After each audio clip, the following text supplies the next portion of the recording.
Hi everyone, welcome to Anitha academy. ఇప్పుడే మన ఛానల్ని ఎవరైనా కొత్తగా చూస్తున్నట్లయితే ప్లీజ్ తప్పకుండా సబ్స్క్రైబ్ చేసుకోండి. మీ సపోర్ట్ అనేది నాకు చాలా అవసరం. Please subscribe. ఇక టాపిక్లోకి వెళ్ళినట్లయితే ఈరోజు కొన్ని జీకే బిట్స్ పైన ప్రాక్టీస్ అనేది చేద్దాం. ఇందులో ఫస్ట్ క్వశ్చన్, భారత మొదటి మహిళా రాష్ట్రపతి ఎవరు అని ఇక్కడ క్వశ్చన్ అడగడం జరిగింది. ఎవరు అంటే ప్రతిభా పాటిల్. ఈమె ఏ ఇయర్లో భారతదేశానికి రాష్ట్రపతి అవ్వడం జరిగిందంటే 2007లో. ఎప్పటి వరకు ఉంది అంటే 2012 వరకు ఉంది. నెక్స్ట్ క్వశ్చన్, భారత తొలి మహిళా ముఖ్యమంత్రి ఎవరు అంటే సుచిత్ర కృపాలని. ఈమె ఉత్తరప్రదేశ్ రాష్ట్రానికి ముఖ్యమంత్రిగా పనిచేయడం జరిగింది. మరి ఏ ఇయర్లో అంటే 1963లో ముఖ్యమంత్రిగా ఈమె ఉండడం జరిగింది. ఎప్పటి వరకు అని అంటే 67 వరకు. నెక్స్ట్ క్వశ్చన్, లోకసభకు తొలి మహిళా స్పీకర్ ఎవరు అని అంటే మీరా కుమార్ గారు. ఈమె ఎప్పుడు స్పీకర్ అవ్వడం జరిగిందంటే 2009లో. నెక్స్ట్ క్వశ్చన్, మొదటి మహిళా గవర్నర్ ఎవరు అని అంటే సరోజిని నాయుడు గారు.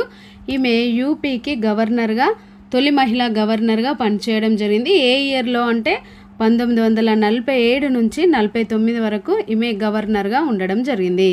ఇక్కడ ఈ పీరియడ్ ఆఫ్ టైం కూడా వెరీ వెరీ ఇంపార్టెంట్, అందరి క్లియర్గా గుర్తుంచుకోండి. నెక్స్ట్ క్వశ్చన్, అమెరికాకు స్టాచ్యూ ఆఫ్ లిబర్టీని బహుకరించిన దేశం ఏది అంటే ఫ్రాన్స్. నెక్స్ట్, అరుణ గ్రహం అని ఏ గ్రహాన్ని పిలుస్తామంటే అంగారక గ్రహాన్ని. నెక్స్ట్ క్వశ్చన్, నీతి ఆయోగ్ ప్రధాన కార్యాలయం ఏది అని అడగడం జరిగింది. ఎక్కడుంది అంటే న్యూఢిల్లీలో ఉంది. నెక్స్ట్, ప్రణాళిక సంఘంను ఏ సంవత్సరంలో రద్దు చేశారు అని అడగడం జరిగింది. ఎప్పుడు రద్దు చేయడం జరిగిందంటే 2014 ఆగస్టు 17న ఈ ప్లానింగ్ కమిషన్ను రద్దు చేయడం జరిగింది. నెక్స్ట్ క్వశ్చన్, నీతి ఆయోగ్ ఎప్పుడు ఏర్పడింది అని అడగడం జరిగింది. ఎప్పుడు ఏర్పడ్డదంటే 2015 జనవరి 1న ఈ ప్లానింగ్ కమిషన్ ప్రణాళిక సంఘం ఏదైతే ఉందో దాని ప్లేస్లో నీతి ఆయోగ్ను ఏర్పాటు చేయడం జరిగింది. దాన్ని రద్దు చేసి 2015 జనవరి 1న నీతి ఆయోగ్ను ఏర్పాటు చేయడం జరిగింది. నెక్స్ట్ క్వశ్చన్, నీతి ఆయోగ్ పూర్తి పేరు ఏంటిది అని అడగడం జరిగింది. ఏంటిదంటే national institution for transforming India. Thank you everyone. ఈ వీడియోను తప్పకుండా లైక్ చేసి మీ ఫ్రెండ్స్కి షేర్ చేయండి.